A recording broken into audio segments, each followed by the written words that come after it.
Thank you for tuning in to Watching the World. Please like, share, and subscribe if you like the material. In today's podcast, I will be giving you the latest news in regards to Jehovah's Witnesses in Russia and Ukraine. First, I want to say thank you to all of the Jehovah's Witnesses and former Jehovah's Witnesses that follow the channel from those locations. If you noticed, I had suspended my reports on Russia and Ukraine, and let me tell you why. On an average day, I gain about 10 subscribers to the channel, but I might lose 5 depending on the video or what I say. About a month ago, the channel increased 56 subscribers within 1 hour. So that troubled me, and I inquired from YouTube, what's going on? After a lot of going back and forth, YouTube informed me that 54 subscribers came from one IP address, one location in Russia. They also led me to believe that these were real profiles, not just computer bots. So I began to wonder why such a thing would occur. Was it 50 plus people from a government agency doing research on Jehovah's Witnesses? Or could it be active Jehovah's Witnesses in hiding that are based at the same location, and they all went ahead and subscribed at the same time? Either way, I was a little troubled because I just found out that in Norway, the officials use YouTube channels and other reports to influence their decision on Jehovah's Witnesses because there's such a wealth of knowledge and experiences found on YouTube and other places. In addition to that, I receive emails from individuals in Russia and Ukraine. When I first started this channel, I never imagined that I would receive emails from Australia and Canadian officials. So now I'm starting to look at Watching the World different.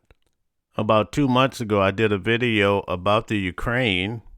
One of my subscribers in the Ukraine had informed me that Jehovah's Witnesses, the men, the brothers, were being arrested and hauled off because they refused to fight in the war. And when I shared that on my channel, I received so much pushback. And now Jehovah's Witnesses are reporting on the very same thing. I also reported that Jehovah's Witnesses were starving in the Ukraine. I believe the video was titled Jehovah's Witnesses Need Food. And Jehovah's Witnesses in the United States and other places started to push back, saying, oh, stop lying on God's people. Well, guess what? Jehovah's Witnesses are now reporting the same thing. So let me update you on what's going on now. I actually have people on the ground. We have boots on the ground in Ukraine. One of my main subscribers from the Ukraine is a sister.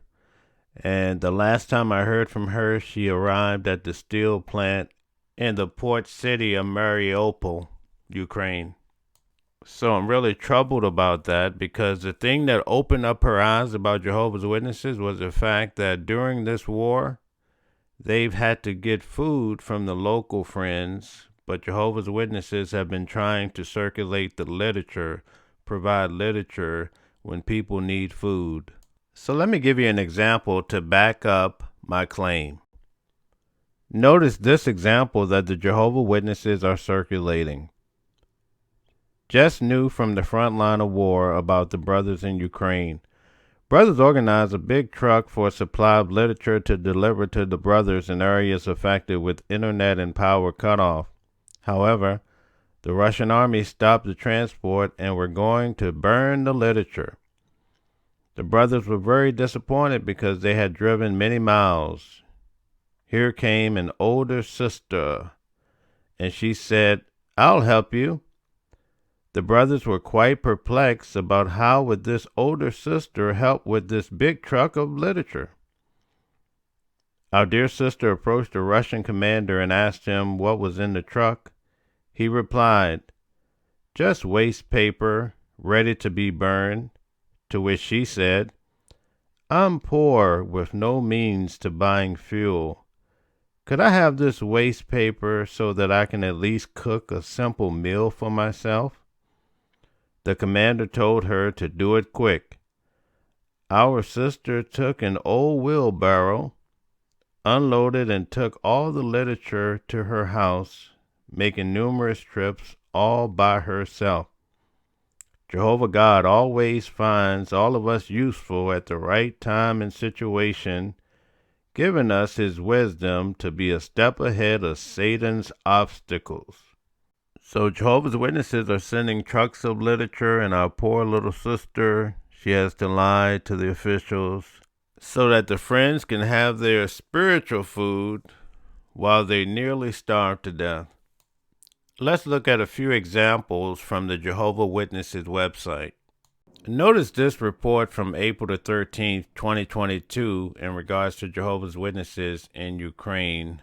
This comes from the Jehovah Witness website. It says, sadly, more of our dear brothers and sisters have lost their lives as a result of the ongoing warfare in the Ukraine. A total of 28 of Jehovah's Witnesses have died. But notice this particular story. One of the elders went to check on some of the publishers that were being affected by the war. But notice what it says here. One of the publishers in the cellar explained that they had sheltered in the cellar for 8 days. He recounted, "We had only some biscuits and a glass of water a day per person. But we read the Bible in our publications, prayed, and encouraged one another. Hardly any food for 8 days, just a few biscuits and water. Can you imagine that?" This next example really shows the machinations of Watchtower the Great. Notice this April the 29th, 2022 report. It says, "We are happy to report that Jehovah blessed his people in Ukraine so that our brothers and sisters throughout the country were able to observe the memorial of Christ's death. Several kingdom halls in western Ukraine hosted the memorial for the displaced brothers and sisters accommodated there. The brothers conducted the memorial mostly in small groups, tying in via video conference those who could not leave their homes. In most parts of the country, air raid sirens sounded throughout the day of the memorial. As evening fell, the sirens stopped. We had been praying that the memorial would not be interrupted because of shelling," explained some.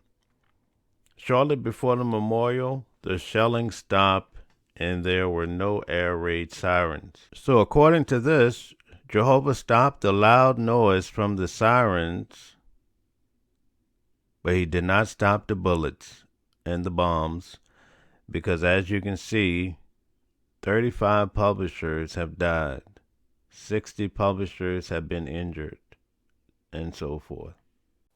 Did you notice that? Jehovah's Witnesses use twisted psychology to keep you mentally trapped. They would have you believe that God stopped the loud noise, but he did not stop the weapons. One of my subscribers that escaped to Poland says that far more Jehovah Witness Ukrainians have died than are being reported. I wonder why that's the case. My heart goes out to all of the Jehovah Witnesses in Russia and Ukraine at this time, because many are dying in the name of a sect that is being called out for its cult-like practices. Thank you for tuning in to the channel. Please like, share, and subscribe if you like the material.